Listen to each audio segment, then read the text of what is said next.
ఖర్చుగా భావించడం లేదు, బాధ్యతగా భావిస్తున్నాం, భవిష్యత్ తరాల పెట్టుబడిగా భావిస్తున్నాం. అందుకే ఈరోజు మేము తీసుకుంటున్న ప్రతి నిర్ణయంలో మా టీచర్ల సహకారం కావాలి, మా వేదిక మీద ఉన్న వైస్ ఛాన్సలర్ల సహకారం కావాలి. ఉస్మానియా యూనివర్సిటీ కావచ్చు, వీరనారి చాకలి ఐలమ్మ యూనివర్సిటీ కావచ్చు, కాకతీయ యూనివర్సిటీ కావచ్చు, శాతవాహన యూనివర్సిటీ కావచ్చు, పాలమూరు యూనివర్సిటీ కావచ్చు, మహాత్మా గాంధీ యూనివర్సిటీ కావచ్చు, ఆయా యూనివర్సిటీల నిధులను మంజూరు చేసి అక్కడ సాంకేతిక పరమైన అంశాలనే కాకుండా మౌలిక వసతుల కోసం ఈరోజు వందలాది వేలాది కోట్ల రూపాయలను మనం ఖర్చు పెడుతున్నాం. ఇదే కాదు, ఎస్సీలు వేరు, బీసీలు వేరు, మైనారిటీలు వేరు, ఎస్టీలు వేరుగా వేరే వేరే రెసిడెన్షియల్ స్కూళ్ళలో చదువుకుంటుంటే ఈ కుల వివక్ష ఇంకెంతకాలం కొనసాగుతుంది? ఉన్నత వర్గాలు ఇంకొక దగ్గర చదువుకోవడం ద్వారా కుల వివక్ష శాశ్వతంగా మనమే తరగతి గదుల్లో పరోక్షంగా అమలు చేస్తున్నామని గుర్తించి ఈనాడు తెలంగాణ రాష్ట్ర ప్రభుత్వం ప్రతి నియోజకవర్గానికి 100 నియోజకవర్గాలలో 100 యంగ్ ఇండియా ఇంటిగ్రేటెడ్ రెసిడెన్షియల్ స్కూళ్లను మంజూరు చేసి ప్రతి స్కూల్లో 2600 మంది విద్యార్థులకు అదేవిధంగా 25 ఎకరాలలో 200 కోట్ల రూపాయలు ప్రతి ఒక్క పాఠశాలలో 20,000 కోట్ల రూపాయలతో ఈరోజు పనులను ప్రారంభించుకున్నాం.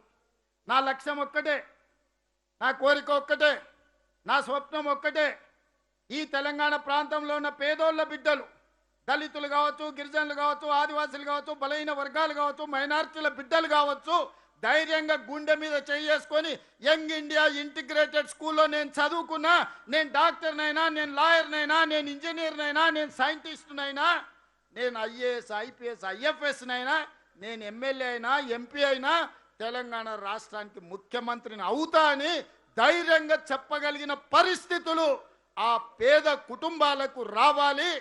వాళ్ళే ఈ దేశ నిర్మాణంలో భాగస్వాములు కావాలనేదే నా స్వప్నం.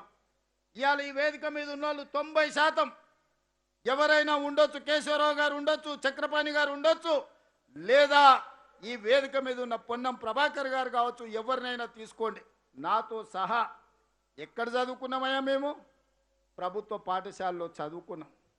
ఆనాటి ప్రభుత్వం ఈ విద్యను మాకు అందుబాటులో తేకపోతే ఎక్కడో నల్లమల్ల అడవుల్లో ఉన్న మారుమూల గ్రామంలో పుట్టిన నేను, వ్యవసాయ కుటుంబంలో నుంచి వచ్చిన నేను ప్రభుత్వమే విద్యను అందించకపోయినుంటే తెలంగాణ రాష్ట్రానికి ముఖ్యమంత్రి అయ్యుండేవాడి. నా ఒక్కసారి ఆలోచన చెయ్యండి. ఇవాళ ఈ ప్రభుత్వ పాఠశాలలు అనాథ శరణాలయాలు కావు.